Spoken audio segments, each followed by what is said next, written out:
Assalamualaikum warahmatullahi wabarakatuh. Perkenalkan, kami dari kelompok 8 akan mempresentasikan materi mengenai kodifikasi keracunan yang beranggotakan Bayudhya Kusumaningrum, Lutfi Maratin, dan Nabila Rahma Febriana.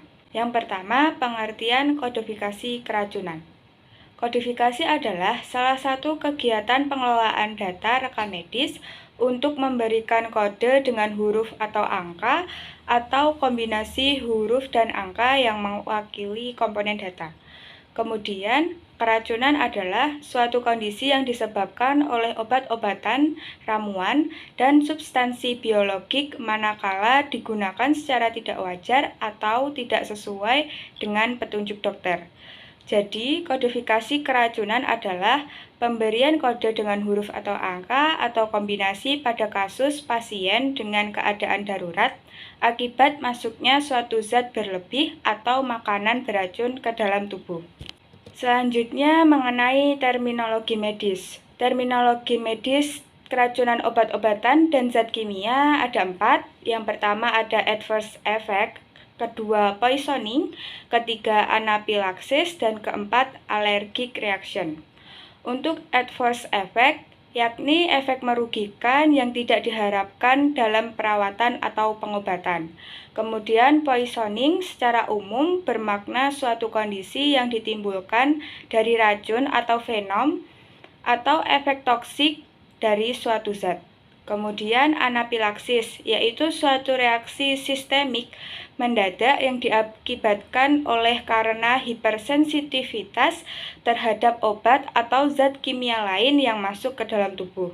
Kemudian ada allergic reaction, yakni reaksi berlebihan dari tubuh akibat terpapar suatu zat yang merangsang sistem imunitas tubuh.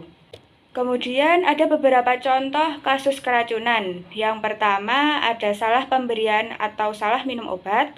Kedua, error dalam pembuatan resep obat.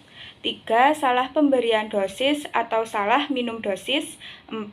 Overdosis atau sengaja minum overdosis. 5. Obat sesuai resep tetapi diminum bersama alkohol. Kemudian yang keenam, obat sesuai resep yang diminum bersama obat OTC atau bebas tanpa resep dari dokter. Blok kategori keracunan ICD-10 terdapat dari 2 blok. Blok yang pertama, T36 sampai T50 mengenai keracunan obat, ramuan, dan substansi biologis. Untuk blok yang kedua, yaitu T51 sampai T65 mengenai efek toksis dari substansi yang terutama non-obat atau non-medicine dan sumbernya. Berikut blok kategori T36 sampai T50. Isi dari blok kategori T36 dan T50 yaitu mengenai keracunan obat, medikamenta, dan substansi biologis. Perhatikan keterangan tentang include dan exclude-nya. Untuk yang pertama yaitu include. Include yang pertama, overdosis zat-zat terkait. Untuk yang kedua, zat yang diberikan atau dimakan secara salah. Untuk exclude-nya, yaitu yang pertama, penyalahgunaan zat yang tidak menghasilkan ketergantungan, yaitu pada kode F55. Untuk yang kedua, efek samping atau hipersensitivitas, reaksi, dan yang lainnya dari zat yang benar diberikan dengan benar. Kasus tersebut harus diklasifikasikan menurut sifat efek samping seperti yang pertama, gastritis aspirin, yaitu pada kode K29 Paindas. Yang kedua, kelainan darah, yaitu pada blok D50 sampai D76.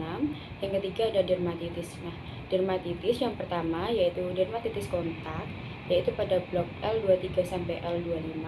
Untuk yang kedua, karena zat yang diambil secara internal, yaitu pada kode L27 Paindas. Dan yang ketiga, nefropati, yaitu pada blok N14.0 sampai N14.2. Dan yang keempat, ada efek samping obat yang tidak ditentukan, yaitu pada kode T88.7.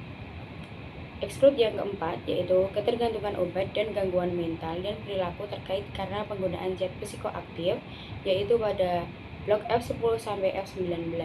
Untuk exclude yang kelima, reaksi obat dan keracunan yang mempengaruhi janin dan bayi baru lahir, yaitu pada blok P00 sampai P96. Dan untuk yang kelima, yaitu intoksikasi obat patologis, yaitu pada blok F10 sampai F19. Berikut blok kode T51 sampai T65.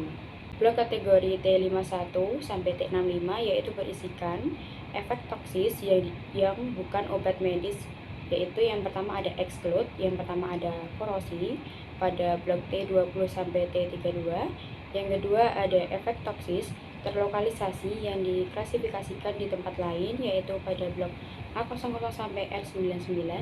Yang ketiga ada kondisi pernafasan karena agen eksternal yaitu pada blok J60 sampai J70. Perhatikan bahwa dalam kategori T51 yaitu mengenai alkohol, yang dimaksud bukan sebagai zat adiktif seperti dalam minuman keras. Jadi kebiasaan mabuk dan ketergantungan alkohol tidak masuk dalam kategori ini. Contoh yang lainnya yaitu ada deterjen, sabun, dan bisa ular. Untuk studi kasus yang pertama, jika akan mengkode suatu keracunan atau reaksi terhadap penggunaan obat-obatan yang tidak sewajarnya seperti salah dosis, salah minum, dan lain-lain, maka cara codingnya adalah kode keracunannya terlebih dahulu, baru kode manifestasinya. Jadi, jika dokter menuliskan diagnosis sebagai berikut, sinkop akibat keracunan obat peptisida golongan organofosfat, maka langkah codingnya adalah sebagai berikut. Untuk langkah yang pertama kita cari kata sinkop dalam indeks alfabetik. Jadi, kode sinkop adalah R55, merupakan suatu gejala. Ini adalah manifestasi klinis pada pasien saat masuk dirawat. Yang kedua adalah cari kode terkait keracunannya, yaitu keracunan peptisida golongan organofosfat. Dalam coding keracunan obat-obatan dan atau zat kimia, cari kata kunci pada volume 3 section ketiga. Lalu, langkah yang ketiga, pada section ketiga kita mencarinya pada huruf O untuk zat kimia organofosfat. Didapatkan kode organofosfat adalah T60.0. Lalu kita cross-check ke volume 1. Dan langkah yang keempat, sesuaikan dengan kaidah kode keracunan diagnosis sinkop akibat keracunan obat peptisida golongan organofosfat, maka codingnya adalah T60.0 dan R55. Lalu untuk studi kasus yang kedua, berbeda dengan kasus keracunan. Maka, coding untuk efek samping atau adverse event, efek samping obat adalah manakala pasien diberikan atau menerima pengobatan secara benar, namun mengalami efek samping obat seperti shock anafilaktik, toxicity, synergistic reaction, side effect, dan idiosyncratic reaction. Jika dokter menuliskan diagnosis dispepsia setelah minum obat analgetik ibuprofen, maka codingnya adalah sebagai berikut. Langkah penetapan coding. Yang pertama, kita buka indeks alfabetik untuk diagnosis dispepsia yang dituliskan oleh dokter. Pada section 1, huruf D didapatkan kode sementara untuk dispepsia adalah K30. Kemudian, sebagaimana mestinya, kita akan cross-check ke ICD volume 1.